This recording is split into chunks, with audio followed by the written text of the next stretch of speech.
Well, it's the official time. Welcome back, everyone. So we got through our first exam, which was exciting stuff. I should have this completely graded and returned on Wednesday's class. And with what we're doing so far is just kind of going through the Moodle website, running through the syllabus. We're about halfway done with section 3.5. After that, we're going to be changing gears and talking about what's called bivariate data, meaning we're handling two variables at once. And for this, they'll both be numeric. Think in terms of scatter plots or time plots, or the kinds of things we're going to be doing. We'll jump to section 2.4, the section we skipped, because it leads directly into section 4.1. So we slightly reordered the topics for that reason. If we take a look at the Moodle website, there's really not too much going on for a little while. If we keep scrolling, there is a midterm week. I do get a lot of questions about this. There is no midterm exam. There's no midterm assignment. Pretty much all I do on this week right here is say what your grade is at the moment of the end of that week there. Then exam 2 is just like a same exam we went through. As we get closer to this exam, you'll see the specific sections, review material, and it'll be kind of like deja vu. We're just repeating everything as we go through the exams and finally the final exam.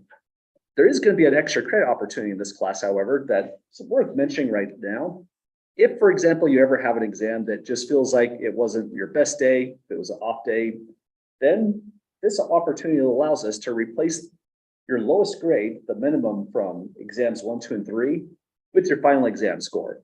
So never let a single exam discourage you. That can always be made up. So that's pretty much the whole set of announcements. I don't have too much to mention so far since we got through an exam. Yeah, go ahead. There's no midterm exam. Exam 2 will be kind of just like exam 1 right here. So midterms pretty much just us reporting grades, letting you know how you're doing halfway. Okay. Other questions at the moment? As for since I'm taking this later, would you turn it in on Wednesday as well, or would you do it later, like on Thursday or the next Monday? Returning the exam right here? Yes. I'll have to think about that. I'll talk to you after class just to make sure. Does that sound all right? Yeah. Gotcha. Other questions so far? Okay. Well, so far we're about midway through section 3.5. And really, we didn't get too far. We mentioned the formula for z-scores. So that's duplicated right here. And let's practice it again, jumping right into a problem. Any questions or comments first? Okay, so let's clear this off. And what I've done on example 2 is I just duplicate the z-score formula right above, so it's just available for us. The z-score is given in this form, completely in words, or you can think of it as your particular data value, subtract the mean, divide by the standard deviation. That will give you the number of standard deviations, x's away from the sample mean x bar. So we did a problem that was kind of just dissecting that in example 1. But example 2 is more, what is the use for this? What is it good for? And essentially, you can use a z-score to compare apples to oranges in a certain sense. This one's going to be very similar to a homework problem, so I'll put here HW. We'll see something like this in WebAssign, and this would probably be a good one to come back to. Let's take a look. It's kind of a short problem, but it's really dense as far as the information goes on this. They tell us a student took 2 national aptitude tests. The mean and standard deviation were 475 and 100. Respectively for the first test, and 30 and 8 respectively for the second test. And if you're like me, I got nothing out of that. I just was reading words. That's hard to organize when there's so much information right there. Let's keep on reading. The student scored 675 on the first test, 45 on the second test, so there's even more information. I will use z-scores to determine on which exam the student performed better relative to the other test takers. So that's a huge confusing block of text, but what we know for sure to start this off is, at least we know there's 2 exams, right? So this problem is more about organization. Let's start by saying, here's exam 1 or test 1. I'll go with just exam 1. And then there is exam 2 or test 2 if you prefer. So what I'm going to try to do is split up the information according to these 2 different things that happened for this particular student. Let me put a better partition. I read through this again. It says Mean and standard deviation were 475 and 100 respectively for the first test. What I'm going to do is highlight this and put it down in green. That information is going to be relative to exam 1 or the first test. So let's put down our statistics. It said the mean, that's referring to X bar. Standard deviation is referring to S. We're 475, 100. Now, when it says respectively, what it means is 475 is the thing they mentioned first, the mean. And 100, because they said the word respectively, is a thing that came second, the standard deviation. So let me first put here, the mean is 100. Oh, I made that problem there. It said the mean and standard deviation were 475, so that should go here. And 100 respectively. That looks weird. Let me make that look more like an S. So we got that down. Does that make sense to folks? I'm pulling out those two statistics there. Excellent. So next we go off to here where it says, and 30 and 8 respectively for the second test. So now we're talking about exam 2. Let's do the same kind of thing and say, in the world of exam 2, we had X bar is 30, S is 8. Units on these are just points. So I'll just drop units and just give those numerical values like we see here. Now, there's further information. The student scored 625 on the first test. So think of green for that one, 45 on the second test. So that one will be blue. So those would be the actual X values, the particular data value that we're concerned about. Let's call it just X. 625 points on exam 1. And on exam 2, X is 45 points. So there's how it sits. We have two summary statistics, a particular score on this exam. The average was 475, and the student scored well above the average. So that's pretty great. On this one, the average was 30, and the student scored well above the average for a value of 45. And well, this is 15 points more, but there's a whole different scale on this exam. This is quite a bit more, but again, if the scales are different, it's really just apples to oranges. But the good news is, that's what the Z-score is for. It doesn't matter if we have different kinds of scales on both of these exams, because we can still calculate a Z-score. It'll be the measurement of how many standard deviations that score is away from its mean. We want to know how many standard deviations the score of 45 also is away from the mean. That's going to be our rubric to the one he does better, the one that's further away in terms of standard deviations. Does that make sense so far on the kind of method of attack on this kind of thing? Awesome, let's give this a try. Again, I usually put these on the notes. Doesn't happen a ton, but occasionally some of these problems are targeted very specifically at WebAssign, and this is one of them. It's kind of confusing unless you've seen it once. So when you see that question, never hesitate to hit ask my teacher. I'm always happy to help. But you could also turn to example 2 right here while you're waiting for my response to see how it goes through. Now, next thing we do is we're going to calculate the Z-score formula twice. So first, Z equals on this one. We'll take, by formula, the particular value X. For us, that's 625, so throw that in. Subtract its mean. And here's where organizing the information is extremely helpful, because if I had to grab the information for the Z-score here from this wall of text, I'm almost going to guarantee I'm going to make a mistake and just grab the wrong value on accident. So separate out your values, your statistics, and it'll make way better progress getting through this. So 475 comes in next. The formula says divide by standard deviation S, and we found that to be 100 for this exam. That means this Z-score is just about done. We just need to plug our stuff into the calculator. And here's how it's going to look. So 625 minus 475, then division by 100. Here we did have to put parentheses around that entire numerator so that when we go to divide, that 100 is dividing this entire difference up here. And in terms of standard deviations, we get exactly 1.5. So let me record that result. 1.5. Now, this does have a unit. You don't really have to say it, but in case it helps, let's say it's 1.5 standard deviations. All right, STD for standard and DEV for deviations, typically when it comes to that long word there. So this person did pretty great. Now over here on exam 2, if the student scored, Z-score was say 6 standard deviations, then they did much better on exam 2. If Z comes out as say 1, well, they didn't do as well on exam 2 as they did on exam 1. In other words, the larger Z-score in this scenario is going to be the exam they did better on. So let's try this again. First, any questions at all, folks, with getting that 1.5? Okay, running through it a second time, we get Z equals.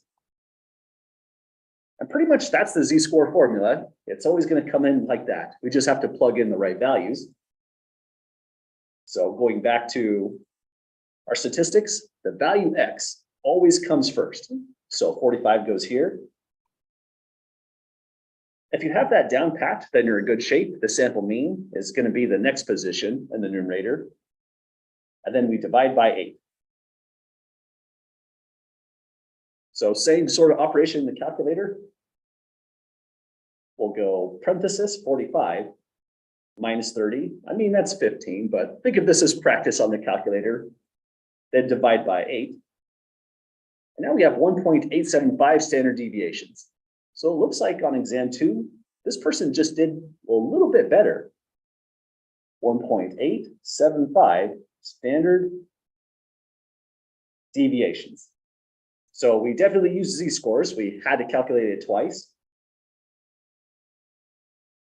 To determine which exam the student performed better relative to the other test takers, we would say exam 2 because of the largest Z-score between exam 1 and exam 2. So let's say here, to summarize this whole problem, the student performed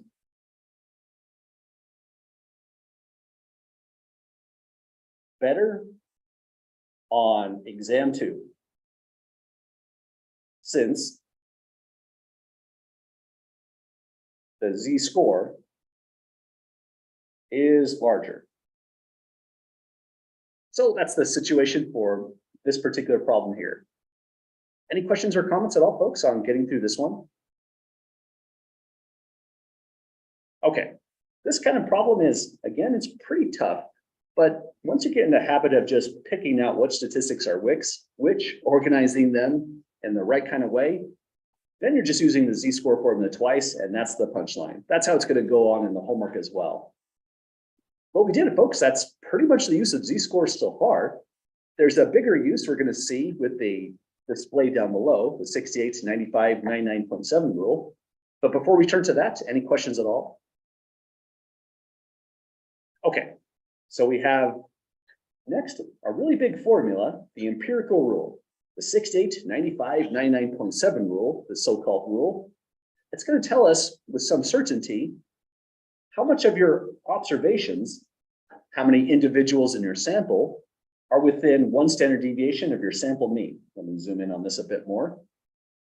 The graphical display here is telling us that if the mean is some value, like say 625, something like that, we move 1 standard deviation to the left, 1 standard deviation to right, then we've captured about 68% of all the data in our sample. Well, these are all approximates, and what makes it more and more accurate is having your data more and more mound-shaped and increasing the symmetry more and more. So with those improving, this rule becomes more and more accurate. Well, it's good to, before we jump right into this problem, kind of get a feel for why do we want the empirical rule? Where is all this going? And it has a lot to do with histograms. So before we jump into this rule, let's just take a look at a couple pictures. So if we have a histogram that say goes like this,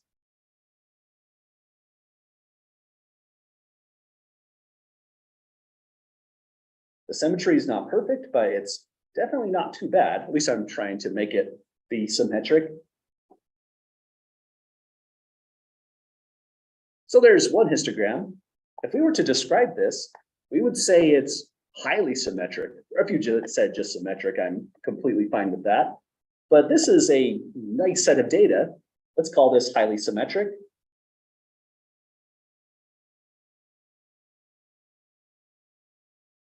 How about for the modes? Would you say this is unimodal, bimodal, or otherwise? Awesome, definitely unimodal. The main peak is really right here. Now, highly symmetric and unimodal, it turns out that's not quite enough. For example, if it's not mound-shaped, then we can't use this rule either.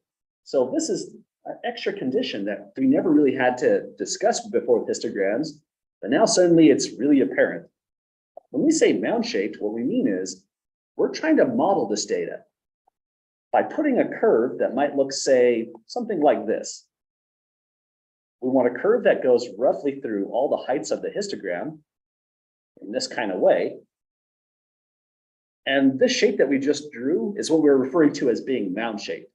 Not all symmetric displays have this kind of feature, but these kinds of data do. It turns out they come out so often. People found an equation for this curve, and it's essentially what this is trying to do. We're trying to place a curve on top of our histograms so that we can model the data and then make predictions about the population itself through the sample data right here. So this is a great case of using this empirical rule, or the 68, 95, 99.7 rule. So we can say here, the 68, 95, 99.7 rule works great here. So it's a powerful tool. And when it comes to really powerful tools like this, like the empirical rule, we have to know when it could be used or when it's going to completely fail. This is the great case. If our data looks like this, everyone's happy, and the empirical rule will do a really great job. So what we want to do next is completely break this. Can anyone think of a kind of histogram where the empirical rule might not do a good job? What kind of shape would it have? Exactly, skew in any direction is a huge problem. Let's show why by putting down a really fast display here. It could be skewed either to the left or to the right. Let's make ours skewed left. We don't do that enough. That'll be kind of fun. Left skewed display could be about like this. And you could put even some more data to the right to make it have like an appearance of symmetry almost. But at this stage, this is definitely looking like left skewed data. Doesn't have to have outliers, but what we're going to try to do next is fit that same kind of curve like we did before. First, let's say what we know. Like you mentioned, we want something that's skewed. This is skewed to the left and unimodal. So once you have these kinds of data, imagine you're taking, once again, this curve down here and trying to superimpose it on this display. Trouble with this curve is it is fully 100% symmetric. We can't change that. Our curve has to have its symmetry. And so if we try to use that rule, it would look maybe like this at first. Starts off nice, right? Until we get to, well, let me try again. That wasn't so nice. Attempt number 2, maybe about like this. So that's what my curve would look like. And you know what? It doesn't look too bad out here, right? But once you're looking in this region, we have a huge problem. There's no data at all right here. And with the curve having actual positive area, it's saying there should be data. That's what the empirical rule is trying to say is, where is your observations from the sample? So if there's just a whole spot missing on one side of the curve or another, this curve is doing a terrible job and we should not use the rule at all. So let me put just a fast border on this to separate the examples. And let's say here, the 68, 95, 99.7 rule will be highly inaccurate. And let me get some spaced, should not be used at all. I'll just say, and should not be used.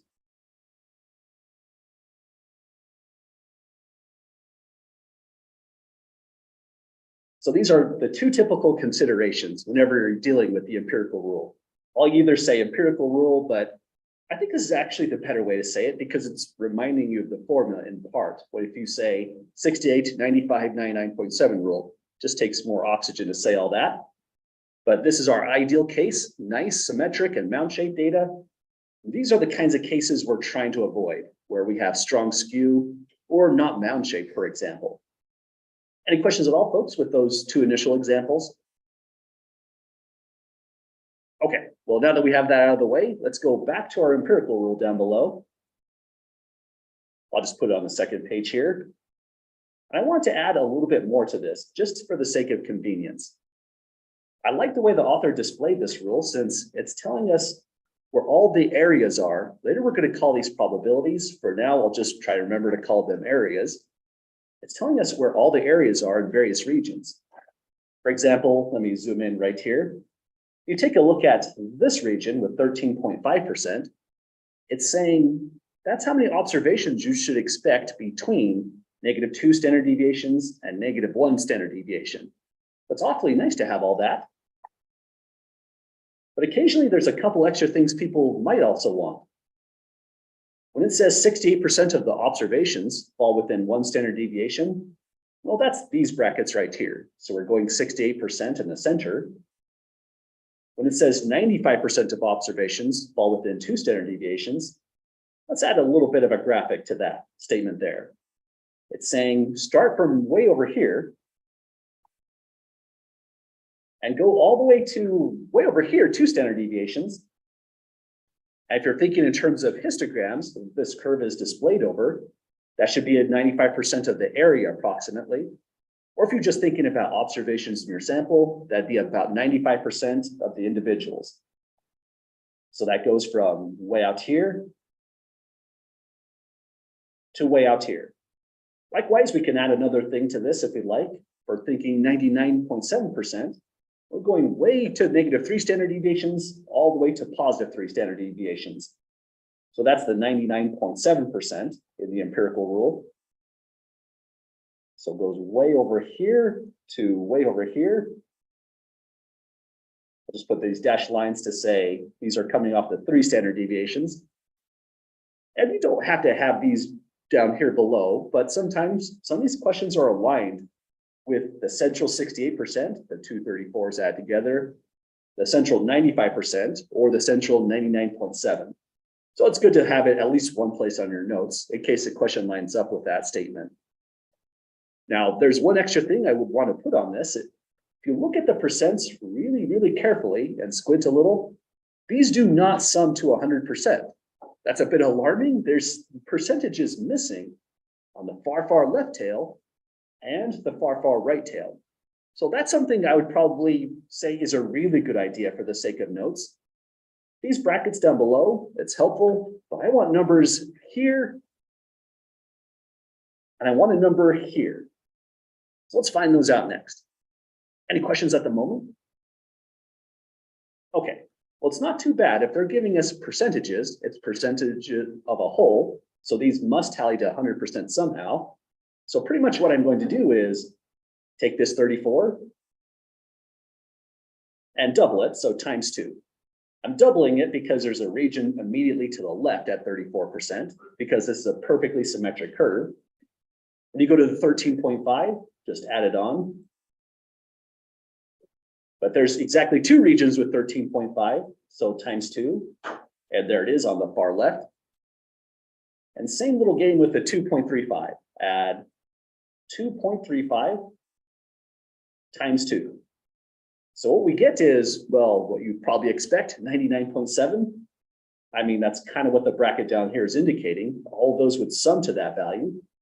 So if we want the missing value right here, we'll take 100, subtract the 99.7, and we have a value of 0.3.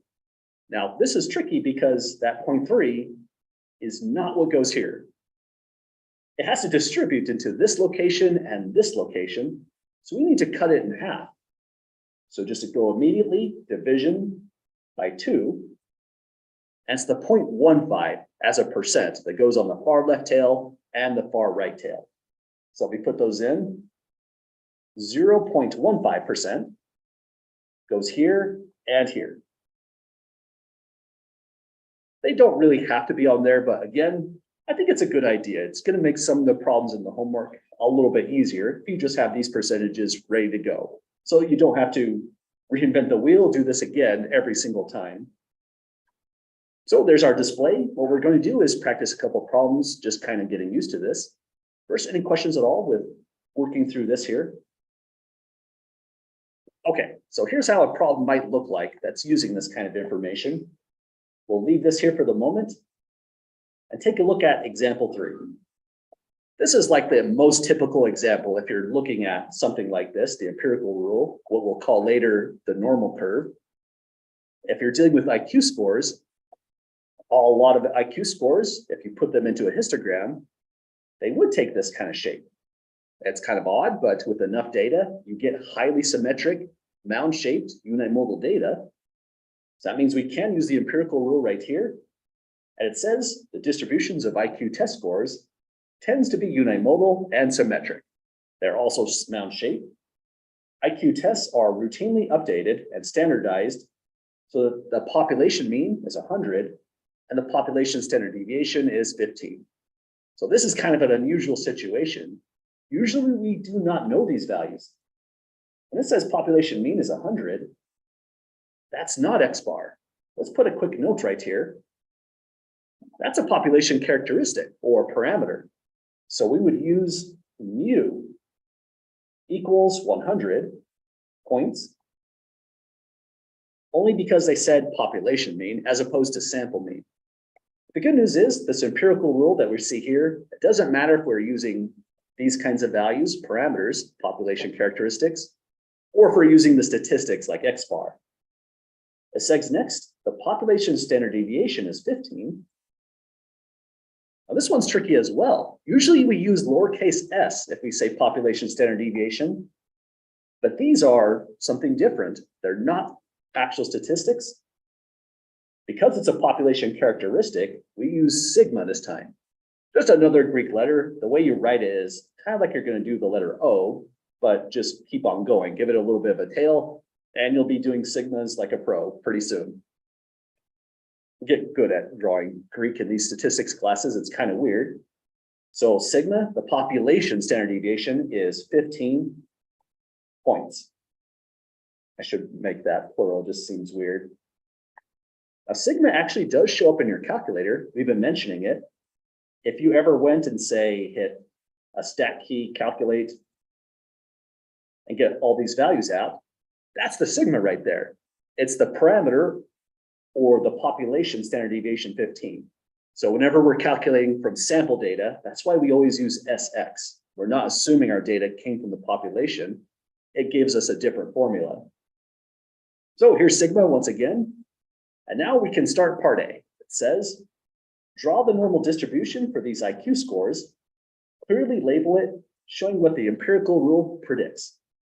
So that's kind of like our getting started part right there. Let's go down here and show what this is going to look like.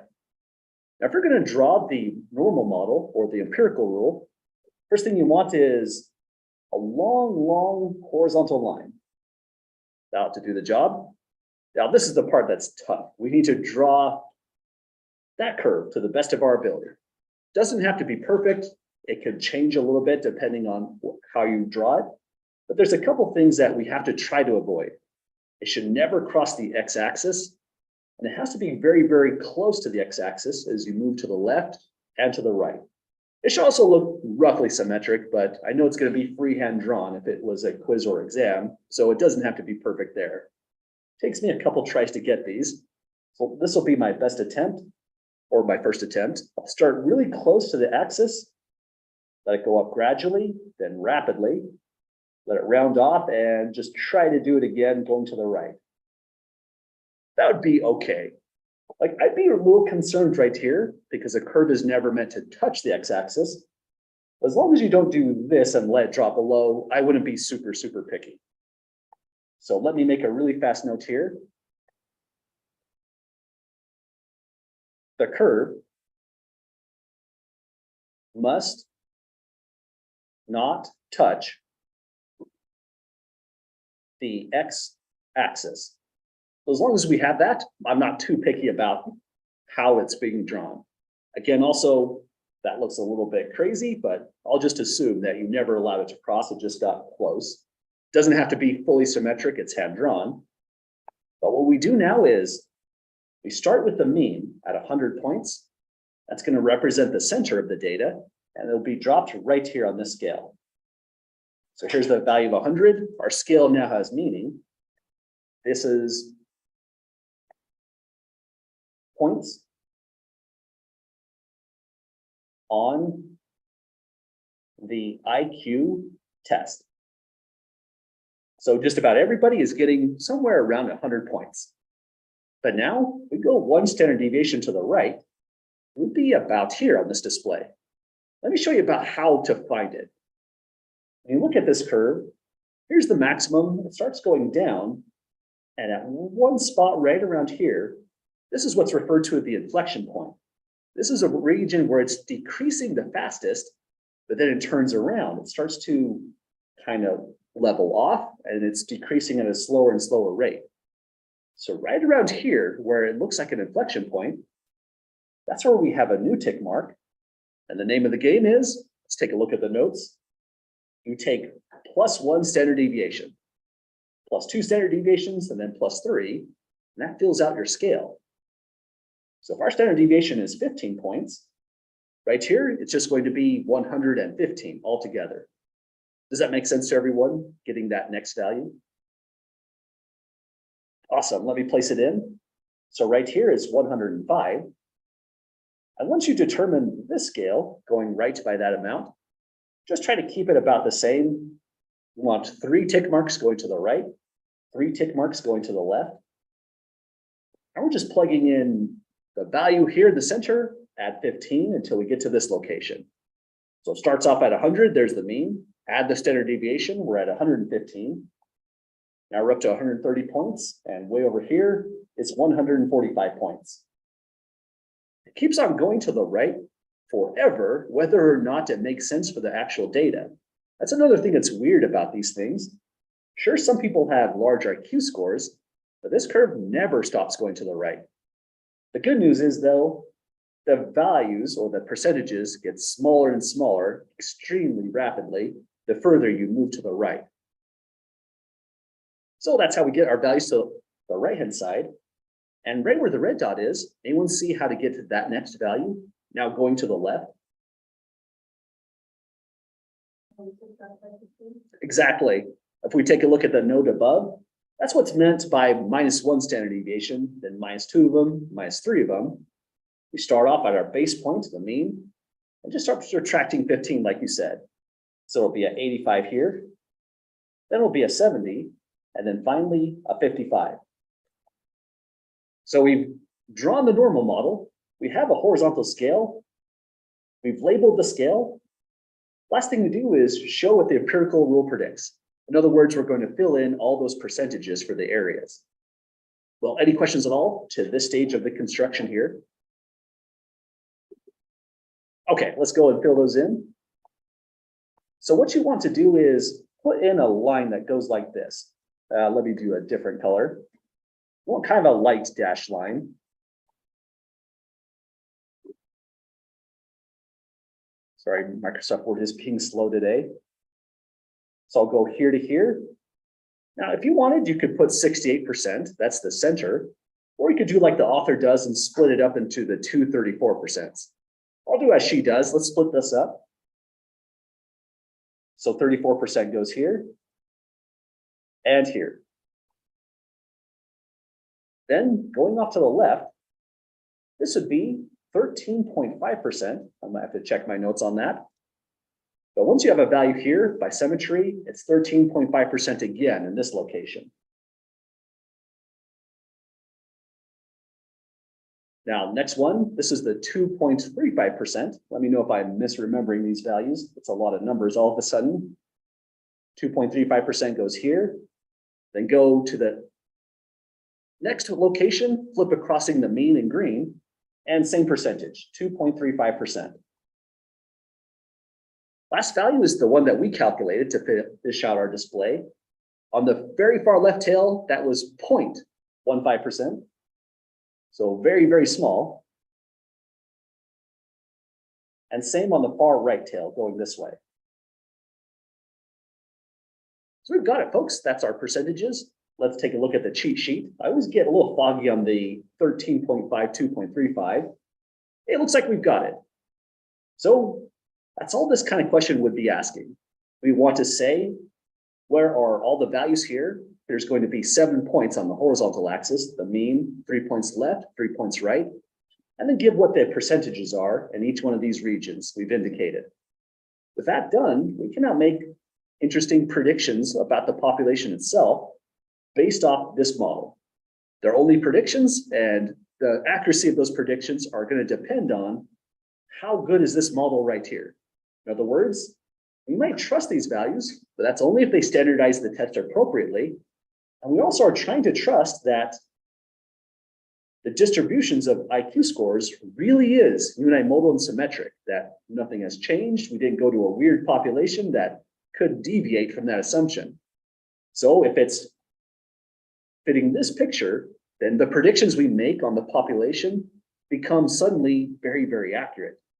And that's a value of dealing with this interesting empirical rule right here. So what we're going to do next is computation. What we're really doing in this is we're calculating probabilities. We're just not saying it. When we write probabilities, they're usually written as a decimal, 0.34, as opposed to 34%, but it's really one and the same. So think of part B as parts B and C and so on, really kind of our first preview of dealing with probabilities. It asks us right away in part B, in what interval would you expect 99% of IQ scores to be found? Well, if it says interval, they're talking about the horizontal axis.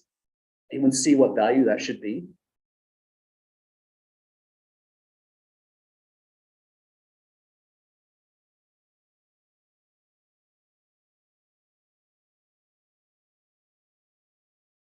I'm going to take a real quick screenshot of just this right here. I'm going to do something on the notes that you definitely do not have to do on your own work. Ignore that little bit that got cut off here. Sometimes on the notes, I duplicate these values just to show you how I'm about to answer the question, but don't feel as though you have to redraw it for the sake of the notes. Think of it only as being drawn once. I have limited screen space, so I'm just carrying it down below right here.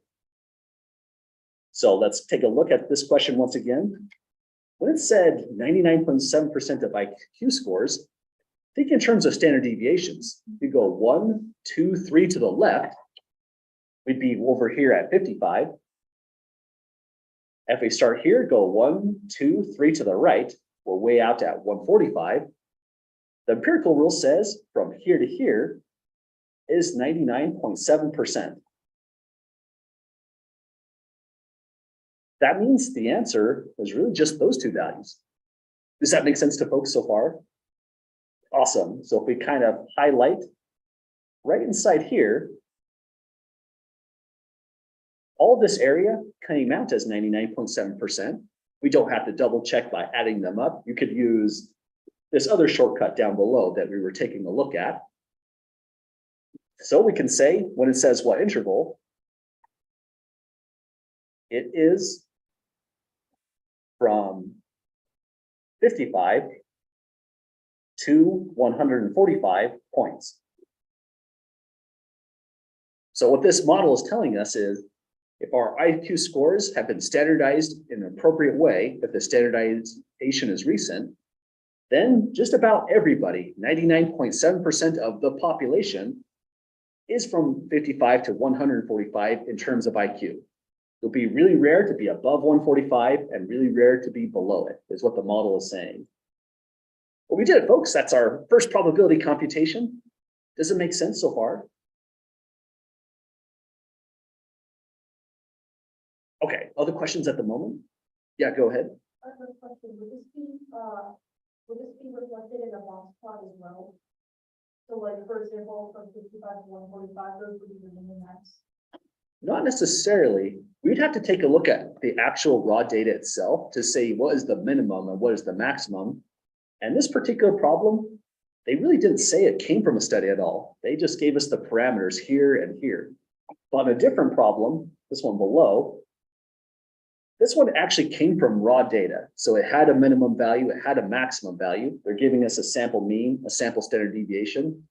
And in that case, you could say the very far left right here should be close to where the left whisker minimum is, and same for the right whisker. But they don't necessarily have to line up perfectly with this curve. But does that make sense with that question there? Awesome. Other questions at the moment? Okay, well, let's try this again. Part C says, about what percent of people should have an IQ score above 115? What I would do for this is return to a blank display like this one, like probably the only one you drew. You don't have to draw it multiple times. Here it is again, just for reference. I'm going to shrink it down just a little bit so the notes don't get like outrageously long. Let's see how to answer this kind of question. So on the last one, the answer was the interval from 55 to 145, and they gave us a percentage. This time it's backwards. They are asking a percentage, and they gave us something that's on our interval, on our horizontal axis. It said above 115. So that's probably what I would start on, where I would start on this display. So above 115 means we need to go down here, begin at 115, and go off to the right.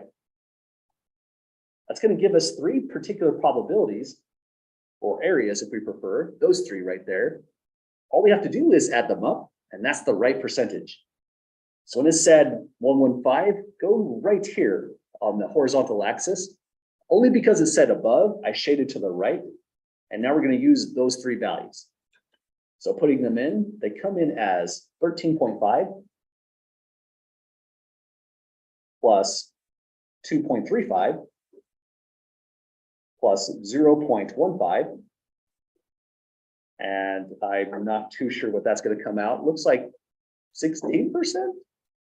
Awesome. So that should be exactly 16%. So that's our second probability question we've answered. If we were in a probability chapter, you would have called it 0.16. But even if you gave me 16%, that's still the right answer. That's just a different unit you're using, percentage versus decimal form. So that's how these kind of questions go down. We look at our display that we constructed. Notice part A right here. That's like the most important thing you're going to do on this kind of question is write down the normal curve. Then all of your questions are just particular ways you line up the question with the information on your curve. Any questions at all, folks, on running through part C? Okay, well, let's try this once again. Part D should probably be on the next page. Let's throw it down below. Asks us this question. About what percent of people should have IQ scores between 70 and 85? So this one, it's asking for an in-between computation. So let's go to 70 right here to 85.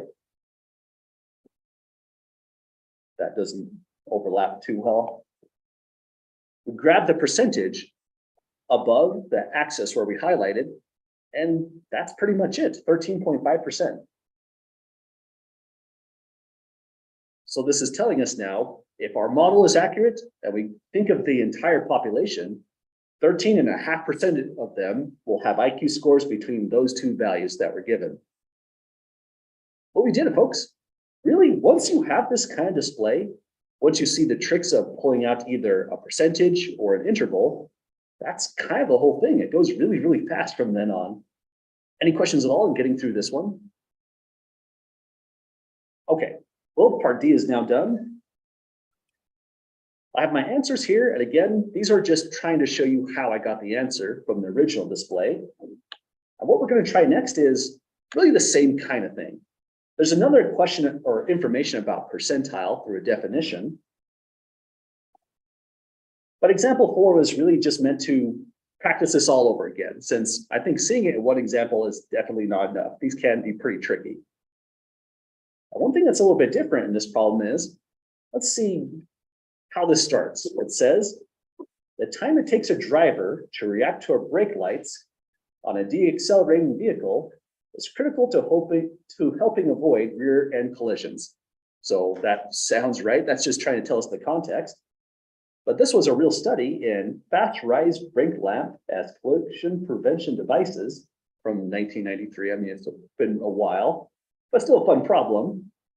And it says the reaction time for an in-traffic response to a brake signal from the standard brake lights resulted in a sample mean of 1.25 seconds and a sample standard deviation of 0.46 seconds.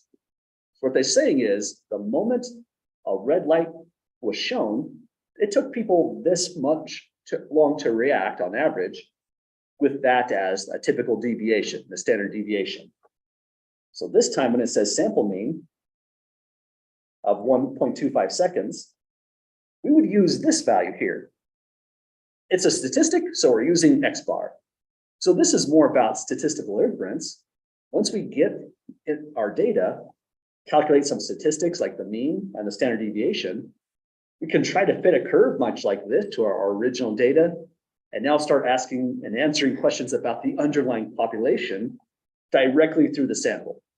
So this one starts off with a sample mean of 1.25 seconds. I'll use SEC for seconds. Sample standard deviation on this one came out as S equals 0.46 seconds. So from there, even though I have statistics this time, really when we go to draw the normal model, it's going to go the same exact way. The reason the author, well, that's way up there now, just puts mean here is because it could have been any kind of mean. Either a sample mean or a population mean itself would qualify. And same for SD, standing for the standard deviations.